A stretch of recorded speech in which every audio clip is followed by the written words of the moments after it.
Nodq Galaxy. We are live with a recap of Monday Night Raw for November 4th, 2024, coming off the Crown Jewel Premium Live event. This was a taped show. WWE taped Raw on Sunday in Saudi Arabia. Typically, I do not recap the taped shows, but I figured since this was coming off a major Premium Live event, and it was a different atmosphere from your standard episode of Monday Night Raw, I would go live and give my thoughts. Let's go ahead and break it down, and thank you to everyone watching this, whether it's live or on demand. Thank you for your viewership and support. We kicked off with a Crown Jewel video package recapping the show. Michael Cole and Corey Graves were doing commentary this week. They usually commentate SmackDown, although they will be switching up the commentary teams in January when Pat McAfee returns. It will be Michael Cole and McAfee on Monday nights when Raw moves to Netflix. We had Liv Morgan, the women's champion, coming to the ring with Dominic and Raquel. Liv Morgan showed off her Crown Jewel ring that she won, along with the championship. The championship stays in Saudi Arabia, but she'll wear the ring around. Will it become WWE's version of the Dynamite Diamond ring? That remains to be seen. They were interrupted very quickly by the women's tag team champions, Bianca Belair and Jade Cargill. There was some trash talking. Liv Morgan tried to cause friction between Bianca and Jade, but that did not work. And then Adam Pearce showed up and set up a number one contender battle royal, with the winner challenging Liv Morgan for the title at some point. And furthermore, he revealed that Jade and Bianca would be part of the match. We had our battle royal, and it was your standard battle royal, standard TV battle royal. You had a few highlights in it, though. You had Katana Chance pulling a Kofi Kingston, avoiding elimination by doing a handstand, but then she, of course, got eliminated. Then Jade Cargill and Bianca Belair worked together. They eliminated the Pure Fusion Collective. Then we were down to 4. The champions were working together, but then after hitting their finishers at the same time to Io Sky and Lyra Valkyria, Raquel interfered. She grabbed Bianca's hair, tried to pull her out of the ring. Jade Cargill tried to save Bianca, but then Liv Morgan got on the apron and grabbed Jade. Jade and Bianca ended up going over the top and were eliminated, so it was down to Io and Lyra Valkyria. They fought on the apron, and Io ended up delivering a German suplex on the apron, sending Lyra to the floor. Io Sky, your former women's champion, will now get a rematch against Liv Morgan at a date to be determined. It was solid. I'm fine with Io Sky getting the opportunity, although I pretty much consider her to be a filler feud for Liv Morgan, while Rhea Ripley is out of action. Now, backstage, Xavier Woods and Kofi Kingston were interviewed. Xavier basically blamed Kofi Kingston for getting pinned last week, and they were arguing about that. Then we had an interruption from the Wyatt Six. We had a VHS tape play. The Miz had been abducted by the Wyatt Six, and we had a little clip of the B Team from back in the day.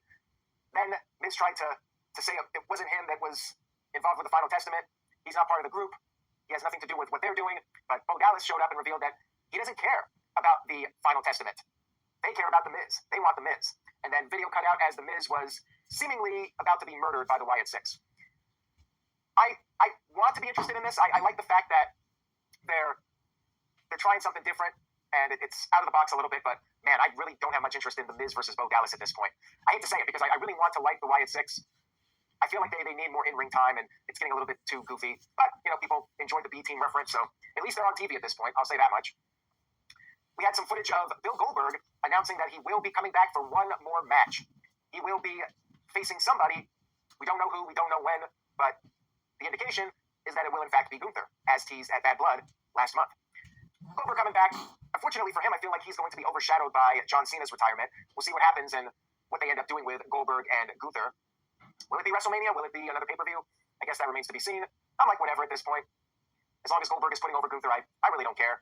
Would it be better to have Goldberg go against somebody he can squash? I don't know. I'm happy for Goldberg, though, that he's getting his final send-off before he retires. We'll see what happens. We had the New Day versus the War Raiders in a tag team match. Fairly standard match. War Raiders did a lot of power moves. Ivar sending Xavier into the LED apron screen with the crossbody. Aaron slamming Ivar into Xavier. Kofi Kingston did get the hot tag and was building up momentum for his team. He went for the tip, the Trouble in Paradise, but Xavier Woods tagged himself in. And, of course, that was the downfall of the group. And War Raiders won with the War Machine double team finisher on Xavier Woods. I guess they're faces at this point, the War Raiders. Michael Cole in commentary was talking about their long road to recovery. Yeah, it looks like they're faces. New Day, Kofi's a good guy, but Xavier's kind of teetering on the dark side. War Raiders makes sense to build them up as a babyface tag team, especially if they go after Judgment Day for the tag team titles, right? Finn Balor and JD McDonough, they're the tag champs, right? I've almost forgotten which team holds the titles at this point, but that's what I could see coming up in the near future. Still waiting for something significant with the New Day, either the full-fledged split or Big E comes back or something. They keep dragging this thing out, and I'm ready for the next step in this storyline. WWE did announce that they will be producing this lengthy European tour in March. And as part of this tour, there will be 6 televised events. Raw and SmackDown coming to multiple European cities. They're coming to Italy. They're coming to Belgium. And they're going to be doing two shows in London, one for Raw, one for SmackDown, one in Scotland. That is going to be a great tour. I love it. I think it's an excellent idea. right before WrestleMania. You know you were going to get some very rabid crowds on the road to WrestleMania. I'm hyped for it. It means a lot of tape shows unless they air it live on Netflix, which I guess they could do. Maybe on Netflix we actually get to watch the shows in the afternoon. We'll see what they do. Sami Zayn came to the ring to address Crown Jewel. He spoke in Arabic, of course. Got a big pop from the fans in Saudi Arabia.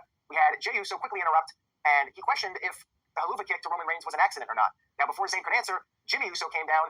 He outright thought that Sami Zayn did it on purpose and said that Sami Zayn cannot be trusted.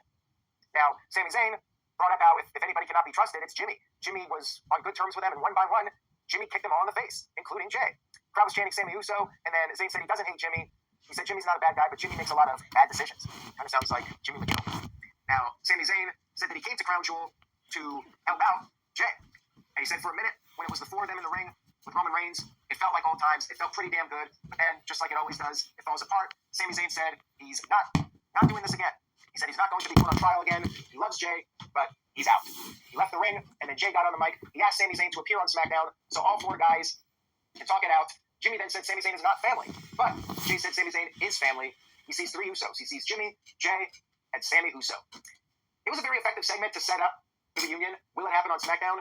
That remains to be seen. And I do think they're just doing the 4-on-4 War Games, not 5-on-5. They really don't need Cody in there or Kevin Owens. I definitely think they should just stick with the 4 versus 4 for the men's War Games. What about the women's War Games? I thought it was going to be Team Rhea versus Team Liv, but with Rhea out, maybe they just don't do a women's War Games this year. Why not do a women's traditional Survivor Series match? How about that? I would prefer one War Games, and I like the setup here with Sami Zayn. The crowd is definitely feeling oozy, and we'll see what happens on SmackDown. Now, Seth Rollins was interviewed backstage to hype up the Fatal 4-Way #1 contenders match for Gunther's world title, and he talked about Bronson Reed a little bit. He said that he respects Bronson Reed bringing the fight, but Rollins is now turning his attention to winning gold. We kind of know how this story goes. Anytime somebody says, I'm moving past this guy, and now I'm focusing on something else, we all see how that goes. Remember CM Punk? I'm done with Drew McIntyre. And then he wasn't. So anyways, I think, without even reading the spoilers, I think people knew where this was going. We had Dragon Lee versus Chad Gable, which was actually a hell of a match. Really good match here with these two. Dragon Lee was taking some bumps, man. He took a back body drop off the apron onto the floor, and then after the break, he got thrown into the corner and damn near got dropped on his head. And then they exchanged suplexes. They were countering each other's suplex attempts. They were putting on a clinic here. And then we had the outside interference.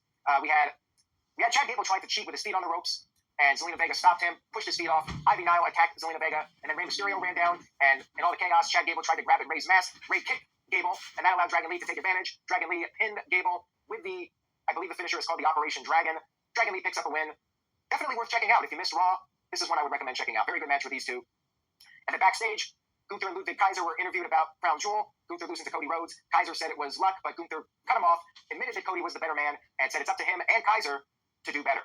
And the crowd applauded this. Very interesting. Almost felt like Gunther acting like a babyface. Interesting. We had our 4-way main event.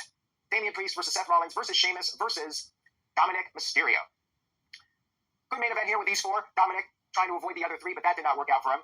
Dominic did get in some offense, and then you had Sheamus and Priest going at it for a while. Sheamus started to build up momentum. He was feeding off the crowd. They were red hot. But then Rollins got back in the mix. Rollins was on the verge of winning with a stomp, and that's when Bronson Reed showed up. And since it's a 4-way, no DQ, Bronson Reed was just attacking everybody to get his hands on Rollins. He was attacked by both Sheamus and Priest, but Priest was able to fight both of them off, Reed was able to fight off both Priest and Sheamus. He came off the top of the tsunami to both men, and then he took Rollins to the outside, put him on the announce table, and put Rollins through the table with the tsunami. And then back in the ring, Dominic tried to take advantage. He came off the top of the frog splash to Sheamus, but Priest broke up the pin.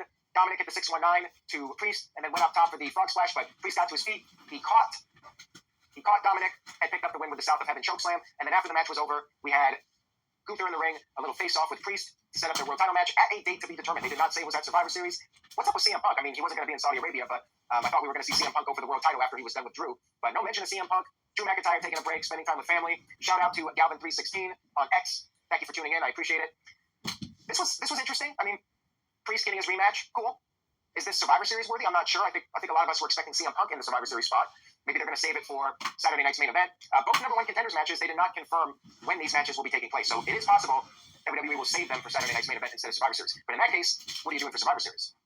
A few questions regarding that, but all in all, solid tape show. I really liked the vibe in Saudi Arabia. The atmosphere, the crowd was really hot.